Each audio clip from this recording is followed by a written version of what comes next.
This one, the one that, let me just do it in green. That one.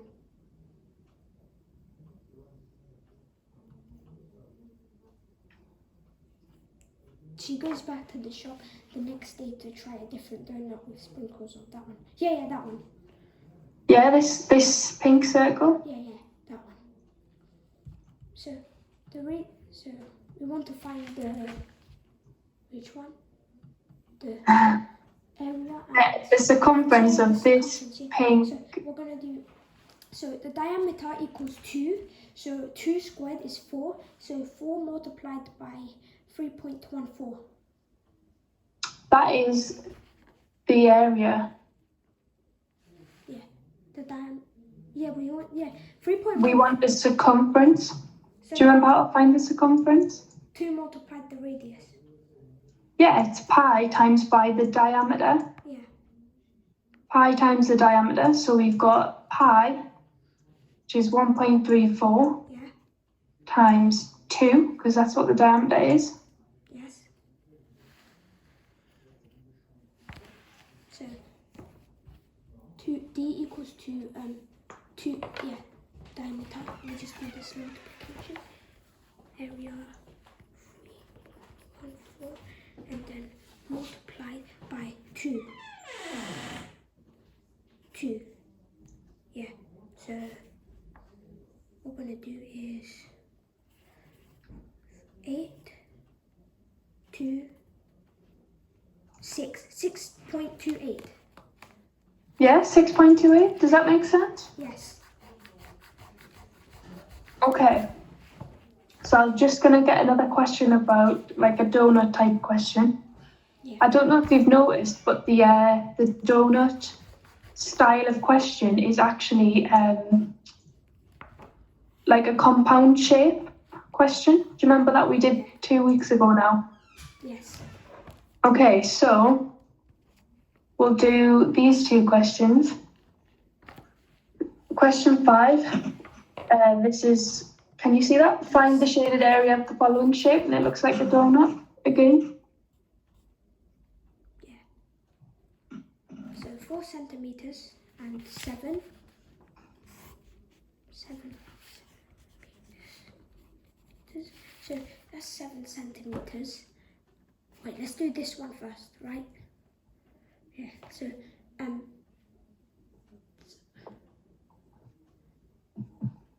have a question. Of course. See the 4 centimeters and the one next to it, are they the same question? This is like part A and this is part B. Hang on. This one. Is that what you mean? Yeah. So they're 2 separate questions. So we'll do, what we can do is we can pretend this one's not here for now. So that's easy.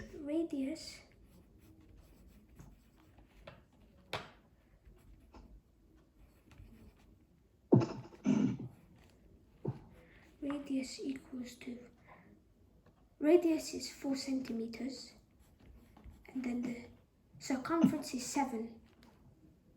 The radius of the large circle is 7. That's what that means. Because remember, the circumference is the length, is the perimeter of the shape. So which one's the radius? This 4 one. Okay. So just to start, before I answer that question, the circumference is the perimeter of a circle. Yeah. Do you know what that word means? Yes. Yeah, it's just like the distance around the outside, isn't it? Yeah. So the circumference is this pink line that I've drawn around. Yes. So the grey shape, well, this compound shape is made up of a grey circle and a white circle, isn't it? Can you see? Yes. I don't have a grey pen, so I'm just going to have to make mine like black. Yeah. So that's what I mean if I've got a black circle there. Yeah. So we need to find the area. So we've got 2 circles like that. Look. Yeah. One, hang on. White. We've got one like that and one in the middle. Yeah. So yeah. 7 is the radius for the grey one, and the 7 is the diameter because it's from one end of the circle to the other of the grey circle, yeah. So the radius, so if the diameter is 7, the radius will be 3.5. Yeah, exactly, yeah. Yeah, so area, so 3.5 squared, which is 7, multiplied by 3.14. So this one's going to be a tricky one because it's got decimals in, but we'll do it, we can do it. So we've got 3.14 times 3.5 squared. Yeah. So first we need to work out what 3.5 squared is. Yeah, so 3.5 squared. It's not 7 because it's 3.5 times 2.5. It's such an easy mistake to make because I know the 2 is there as well. So yeah, so we need to figure out how we can do this. Yeah. My preferred way of doing it is converting this into a fraction because I find it's easier to visualize, but you can do it decimally, so I'll do it both ways, but I'll just show you the fraction way first. So we know that that 3.5 is 7 over 2 because that's the sum that we did to get 3.5. We divided 7 by 2. Yes. Yeah, and if we do 7 by 2 divided by 7 times 7 divided by 2, we times the 2 on the top and get 49, and times the 2 on the bottom and get 4. That should be a 4. Yes. Yeah, and then we can say, right, 4's into 49, we get 10 into 40 and 2 into 9 with 1 left over. So that's 12 and a quarter, which is 12.25. Yes. Yeah. So I think that personally for me, this is the easiest way to find the square of a decimal. Yeah. So. But we could do it in a table like what we have been doing. Yeah. So.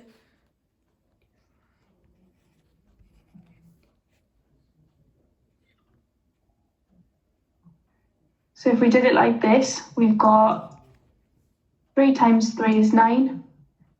0.5 times 3 is just half of 3, which is 1.5. Yeah. And then half of 0.5 is 0.25, which is a quarter. Yeah. Let me try to do this. Oh, yeah. Then. Yeah. So 2, 1. So I have a question. Yeah. So I done it in the table, not this table way. Let me just do a quick example. 12. Let me just this way. Yeah, go for it. Times, yeah. Yeah, 1 second. Can I show you what I done? Because I got the same answer, but there was one thing that I don't know how to do. Just do 3.5